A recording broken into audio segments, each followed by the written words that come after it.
자, 우리는 행위의 정당화를 위해서 종종 이 거짓 증인들을 세우는 경우가 있습니다. 또는 그것이 사실이 아닌 것을 좀 더 과장되어서 이야기하는 모습을 보이게 되지요. 그리고 본질이 아닌 것들을 중요하게 해서 본질을 흐트러뜨리는 모습이 우리 가운데 있음을 보게 됩니다. 자, 오늘 이 본문에도 그런 사람들이 나옵니다. 사실이 아닌 이야기를 사실인 것처럼 지금 전하고 있는 겁니다. 자, 오늘 이 반대자들이라고 표현할 수 있는 사람들, 즉 스데반이 복음을 전하는데 이 스데반의 반대자들이 이 스데반을 이길 수가 없는 거예요. 왜냐하면 스데반에게는 지혜와 성령으로 말하기 때문이라는 겁니다.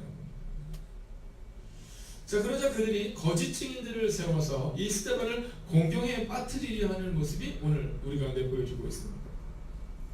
여러분, 우리가 논쟁이 우리 가운데 자꾸 사라져야 되는 게 여기 있는 거예요. 여러분, 논쟁을 하다 보면 그 논쟁이 이기기 위해서 조금 하나를 거짓말을 덧붙입니다. 근데 한 번 거짓말을 시작하면요, 그 거짓말을 덮기 위해서 10가지의 거짓말을 하게 된다는 것이죠. 자, 오늘 본문이 그런 겁니다. 이 스데반이 하지 않은 일을 했다라고 말하기 위해서 자꾸만 거짓으로 점철되고 있는 모습이 우리 가운데 보여집니다. 먼저 13절의 말씀을 보면 이렇게 기록하고 있습니다. 거짓 증인들을 세우니 이렇게 말하거든요. 저는 오늘 이 본문에서 첫 번째로 우리는요, 거짓 증인을 세우는 일을 하지 말아야 됩니다. 제가 예전에 있었던 그 공동체 가운데서 이제 두 분이 사이가 좀 좋지 않으셨어요. 두 분이 사이가 좋지 않았는데, 근데 회의를 해야 되는 일이 발생이 되는 겁니다. 그러면 사이가 좋지 않은 그 상황 가운데서 이렇게 가는 때마다 마음이 부담스러워요. 아, 오늘 진짜 안 가면 좋겠다, 뭐 이런 마음이 듭니다. 가서 이제 두 분이 막 얘기를 하다가 저한테 꼭 말씀하는 게 있어요. 뭐냐면, 박 목사 얘기해봐. 들었어, 못 들었어? 그럼 반대편에 계신 분이 또 얘기해요. 그래, 얘기 좀 해줘. 당신이 얘기하면 되겠네. 아니, 저보다 한 20년은 세상을 오래 사신 분인데 제가 무슨 얘기를 할 수 있겠어요? 그럼 저는 묵묵부답입니다. 여러분, 우리는요, 거짓 증인을 세우는 일에 자꾸 우리를 쓰는 모습을 보게 돼요.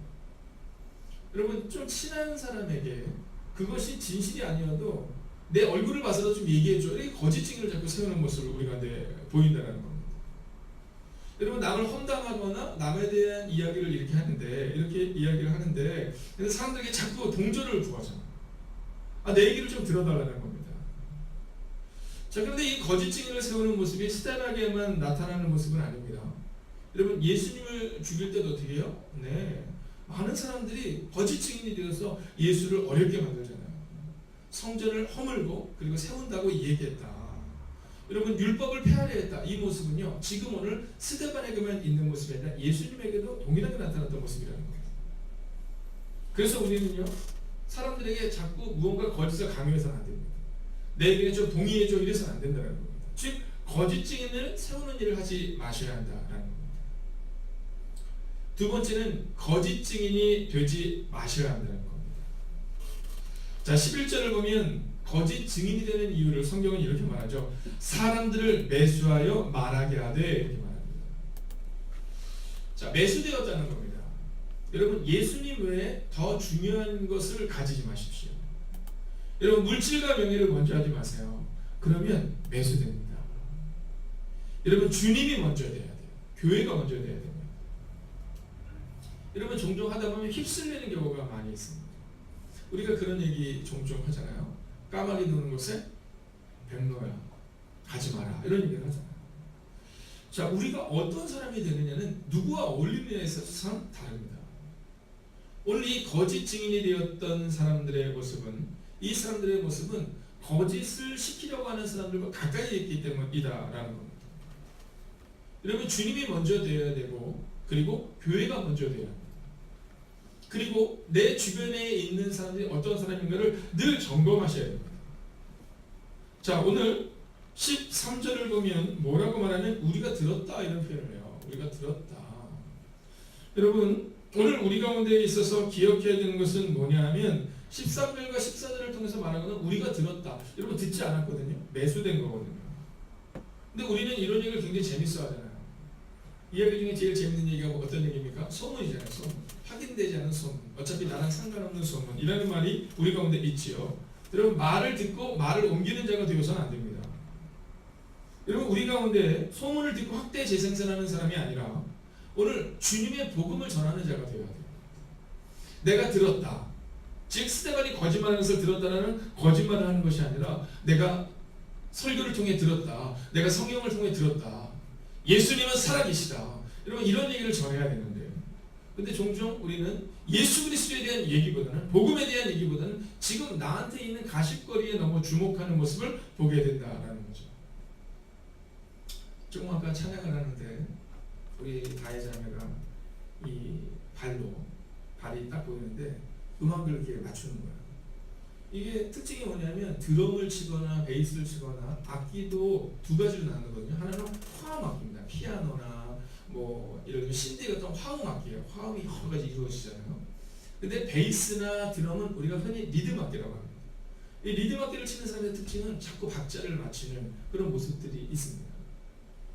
근데 제가 그 모습을 보는데 우리 모습도 마찬가지라는 거죠. 여러분 어디에 박자를 맞추냐에 따라서 다른 거예요.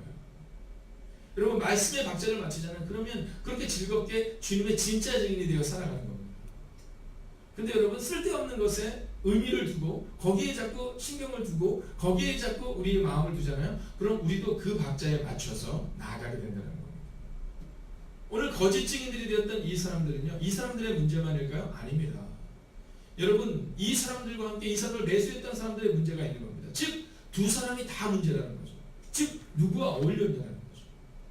스데반과 함께 어울렸던 일곱 집사, 스데반과 함께 어울렸던 복음의 사람들은 끝까지 복음을 전하다가 가는데 근데 처음부터 예수님을 십자가에 못 박을 때도 어울렸던 그 반대자들, 제사장과 바리새인과 서기관들, 여러분 그 모습이 끊어지지가 않는 거예요. 그리고 오늘 그들은 또다시 거짓 증인이 되고 있는 것을 우리가 보여주고 있다는 겁니다. 여러분 저는 여러분의 가정 가운데 우리의 교회 가운데 여러분의 공동체 가운데 거짓이 끊어지고 진정 주님의 증인이 되는 은혜가 임하기를 주의 이름으로 축원하겠습니다. 아멘. 여러분 성경에 보면 증인이라는 단어가 굉장히 많이 나오거든요. 사도행전에서 끊임없이 증인이 나오는데 증인은 두 가지로 나눕니다. 하나는 예수를 어려움에 빠뜨리고 제자들을 어려움에 빠뜨리고 스데반을 어려움에 빠뜨리는 거짓 증인과 그리고 예수를 위해 살아가는 진짜 증인의 모습으로 나온다는 겁니다. 세 번째는요. 침묵하는 증인이 되지 말라는 겁니다. 여러분 증인은 어떻게 되냐면 증언하는 자가 되어야 돼요. 내가 보고 들은 것을 말하는 사람이 증인이 되어야 됩니다. 근데 오늘 13절을 보십시오. 중요하지 않은 것에 주목하는 침묵하는 예수님에 대해 침묵하고 거짓에 대해서 말하는 이들이 나옵니다. 거짓 증인들을 세우니 이르되 이 사람이 이 거룩한 것과 율법의 것으로 말하기를 마지 아니하는도다. 여러분 스데반은 성전에 대한 이야기나 또는 율법에 대한 얘기를 하지 않았죠. 근데 그들이 이렇게 말하는 겁니다. 14절 같이 한번 읽어볼까요? 함께 읽습니다. 시작. 그의 말에 이 나사렛 예수가 이곳을 헐고 또 모세가 우리에게 전하여 준 규례를 고치겠다 함을 우리가 들었노라 하거늘. 여러분 오늘 이 거짓 증인들이 중요한 것은 뭐냐면 나사렛 예수가 중요한 게 아니에요. 예수님이 중요한 게 아니에요. 그럼 뭐가 중요해요? 네, 이 성전을 헐고 다시 짓겠다는 얘기가 중요하고요. 그리고 모세가 말했던 규례가 중요하다. 오늘 이렇게 기록하고 있다는 겁니다. 여러분 여기서 정말 중요한 단어 14절의 전법에서 중요한 단어가 누구예요? 예수잖아요. 예수. 나사렛 예수. 근데 이 예수에 대한 얘기를 하지 않고 여러분 엉뚱한 얘기를 하고 있는 거잖아요. 여러분 교회에서 중요한 것이 무엇입니까? 복음이잖아요. 근데 우리는 복음에 대한 얘기를 많이 합니까? 아니면 가십적인 이야기를 많이 합니까? 여러분 남에 대한 얘기를 많이 하세요? 아니면 복음에 대한 이야기를 많이 하세요? 오늘 이 스데반의 반대자들은 하나님을 위한다는 일말에 거짓으로 일관되고 있는데 그들 가운데 예수 이름은 중요하지 않아요. 하나님의 이름은 중요하지 않아요. 그들 가운데 무엇이 중요하냐면 문제가 중요해요. 그래서 이 문제가 있는데 이 문제의 증인이 우리다 이렇게 말하고 있다. 사랑하신 여러분, 오늘 이 새벽 이 시간 저는 여러분들이 문제에 주목하는 사람이 아니라 문제의 증인이 아니라 예수 그리스도의 증인이 되시기를 주의 이름으로 축원하겠습니다. 아멘. 여러분 기도도 마찬가지죠. 교회에서 무엇이 많냐는 거죠.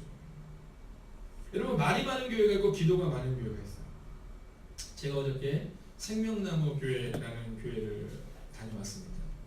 어제 월상 예배가 있었는데요. 이구영 목사님 저희 연합부흥회 때 오셨던 목사님 기억하실 거예요. 목사님이 저희 연합부흥회 때 큰 은혜를 주셨는데 어저께 그 교회에서 초청이 와서 제가 와서 새벽에 월삭 기도를 드리고 왔습니다. 근데 가서 느낀 게 있어요. 그것은 뭐냐면 기도가 꽉 차 있구나 이게 느껴지는 겁니다. 네, 기도가 꽉 차 있구나. 여러분 공기가 다르더라고요. 네, 기도가 꽉 차 있어요. 앞에요. 맨 앞줄에 장로님도 쫙 앉아 계시고요. 딱 봐도 장로님들이 있어요. 그래서 끝나고 여쭤봤어요. 네, 맞다는 원로장님부터 시작해서 앞에 쭉 앉아 있습니다. 네, 저 뒤에는요 아이들이 막 버글버글해요. 네, 부모님 따라서 다 온 겁니다. 월상이니까. 여러분, 그리고 제가 돌아오는데 제 마음 가운데 어떤 마음이 들었느냐면 어떤 교회를 만들 것인가, 어떤 교회를 만들 것인가. 그러니까 이병 목사님 교회 가니까 거기에 크게 적혀 있더라고요. 제가 어딘가를 갔다 오면 좋은 것들을 꼭 가지고 와서 이렇게 우리 교회도 적용시키는데요. 지난번에 갔던 그 부흥 집회 때는 교회는 좋은 말하는 곳이다, 바른 말하는 것이 아니라 좋은 말하는 곳이다 이렇게 붙어 있었다면, 어제 거기는 뭐라고 붙어 있냐면 기도하는 교회 되고 찬양이 큰 교회 되고 뭐 이렇게 써 있는 거예요. 여러분, 말이 많은 교회 되는 게 아니라 기도가 많고 찬양이 많은 교회가 된다는 겁니다. 여러분, 지금 우리 가운데 자꾸 문제가 발생할 때 우리를 점검해 보세요. 지금 나한테 기도가 많은가, 내 입술에서 기도가 많이 나오고 있는가, 아니면 다른 말들이 많이 나오고 있는가, 내 입술 가운데 지금 찬양이 많이 나오고 있는가, 아니면 지금 다른 말들이 많이 나오고 있는가. 여러분, 오늘 성경은 우리 가운데 증인이라는 표현을 이 거짓 증인들이 말하고 있는데 거짓 증인이 되지 말라라고 말해요. 그러니까 좀 진짜 증인이 되라 이렇게 말하고 있어요. 성경에 보면 증인의 삶을 살았던 한 사람의 이름이 나옵니다.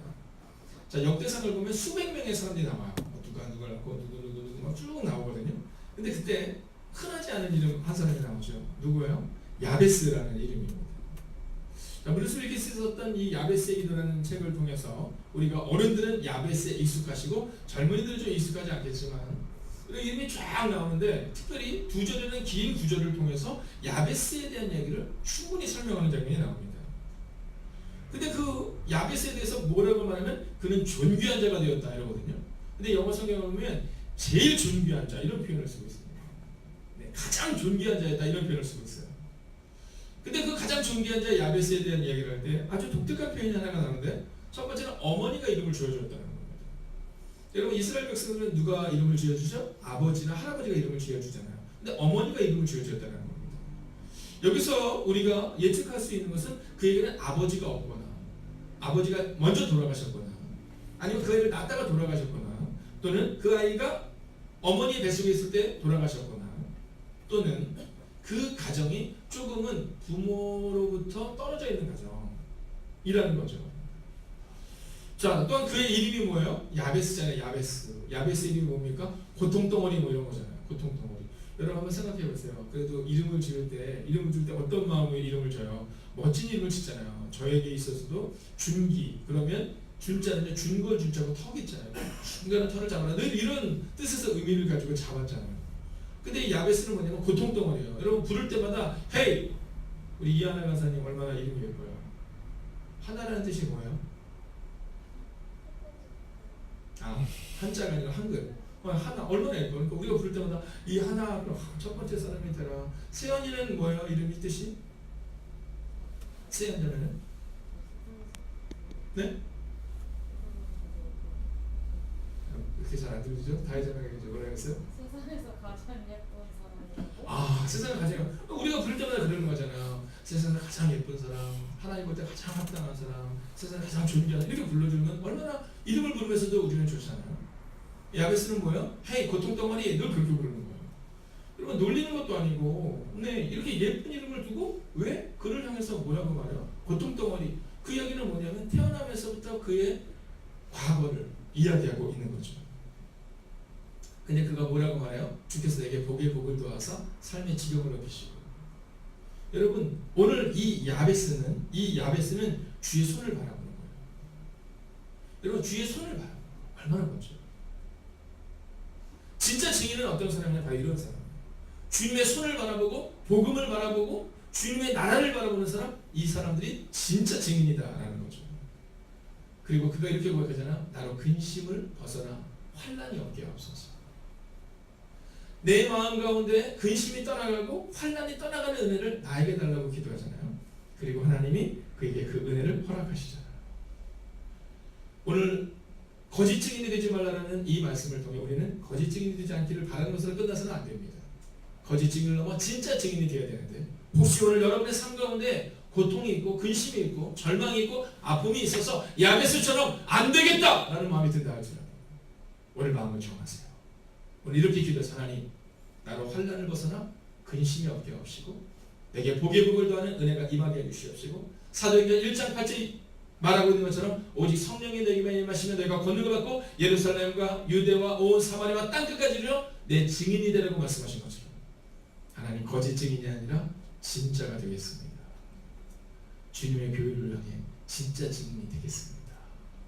기도하겠습니다.